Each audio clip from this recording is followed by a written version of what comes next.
What's up, guys? It's Coach Grant with First Down Training, and today we're going to be breaking down what makes a five-star wide receiver. So we're going to be talking about some of the things that make these five-star guys stand out on film, stand out to college coaches, and how you guys can try to add this to your game. So I hope this video helps you guys out. But also, fellas, if you're a wide receiver and you want to learn the different press releases you guys need to do off the line of scrimmage, check out that very first link in the description below for a 50-minute long video we offer on 20 different press releases, when to use each press release, and then drills to work on each press release. So it's a 50-minute complete breakdown of all the releases that we specifically teach. So check out that very first link in the description below if you'd like some more information on that video. Let's get started. So this first rep here is going to be from a guy out of Miami. His name, I believe it's Miami. I know it's South Florida somewhere, but this is Jojo Trader. Now, he's a five-star wide receiver class of 2024, and this example is a great kind of lead into this video because I think the main thing that five-star guys have on a lot of younger wide receivers that maybe don't have that ranking, don't have the exposure that these guys have,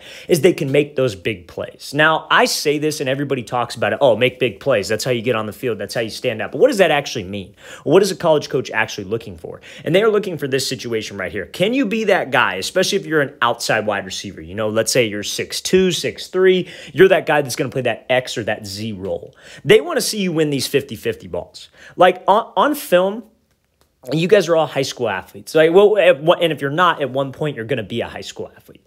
And on film, college coaches know that. They don't expect you to be maybe the smoothest guys in the world. They don't expect you to run routes like NFL players. That certainly helps if you lack the physical traits of some of these guys. But if you're that outside tall wide receiver, they want to see this. They want to see you jump over a defender and go win a 50-50 jump ball. That should be on the first 10 plays of your highlight tape. You should be showcasing this if you're a bigger wide receiver. If you can go do this and you can make these big plays consistently, that's a guy that they want in their locker room, and that's a guy that they want on their team.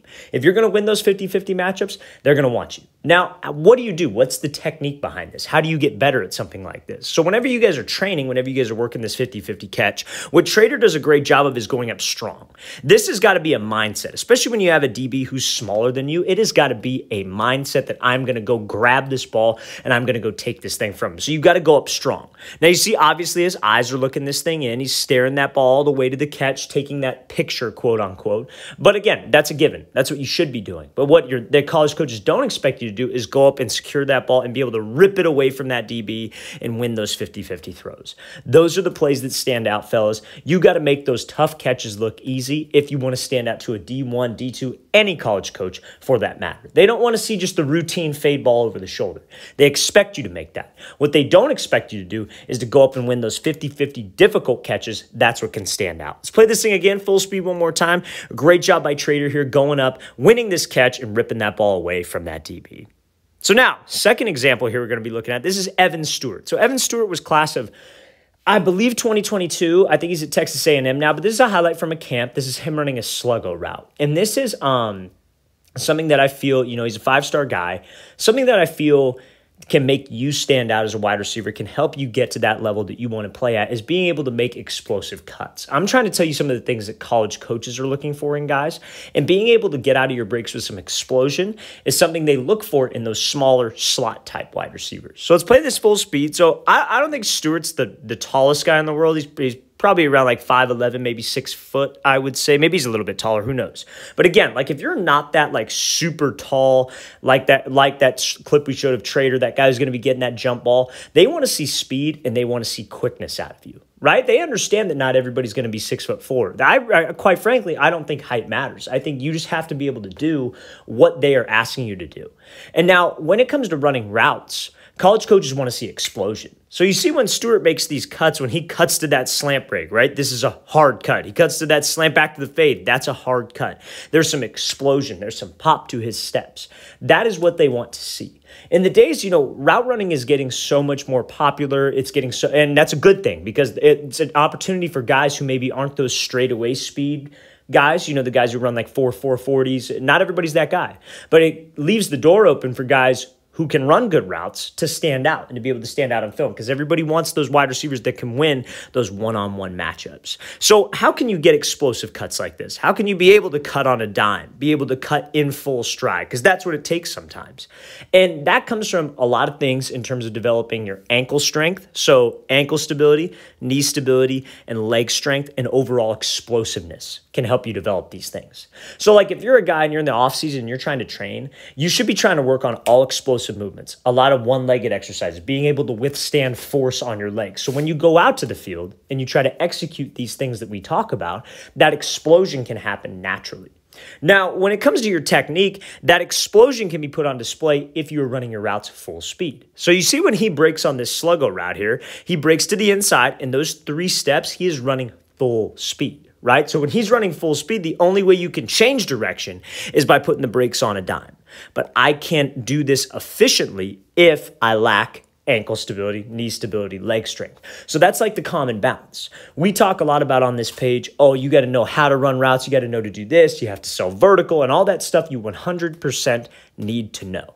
But if you're neglecting the stuff that you need to do to build those aspects of your game so you can do it efficiently, you're not going to be successful. That's what these 5-star, quicker type wide receivers have in common. They all have that quick twitch. They're all able to cut on a dime, and they're able to get in and out of breaks smoothly while running full speed. That's what you have to try to take to your game. Let's play this thing again, full speed, fellas. Then we'll talk about one more example from another 5-star guy. Great job by Stewart, selling the slant, being very explosive with his cuts to generate speed and quickness out of the break. And again, you see, what does he do? Makes that big play on the ball. Fellas, college coaches are looking for playmakers. They're looking for those guys that can make those big plays. Let's get to this next clip. So now, let's talk about this. This is a 5-star guy. The name is slipping me right now. I apologize. But here's a 5-star in the class of 2022. He's going to Alabama. So I forget. I'm sure you guys all probably know who it is. I'm sure you could help me out in the comment section by commenting his name, just so we get some creds for this. But I just want to show, in case you are a guy who's in a run-heavy offense. So if you're a wide receiver in a run-heavy offense, chances are you're not probably getting a whole lot of opportunities to make those big plays, to catch those jump balls, to run those explosive routes, make those explosive cuts like we talked about, right? So you have to make yourself an asset in the run game.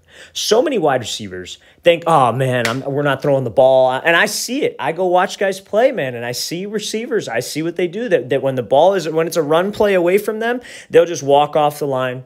They'll just jog. That does not help you out at all. Every single play you're on the field, if you're serious about playing college football, is a chance for you to make a highlight. So if your job is to block this corner, stock block him, let's freaking block this corner. So let's play this clip full speed. This is like a 5-star effort that we want to see, right? Blocking this guy, puts him on the ground, right? Now, I don't know if this actually might be illegal, to be honest with you, because there's a run fake right here, but this is a great example of blocking and how you guys can have the correct technique to block.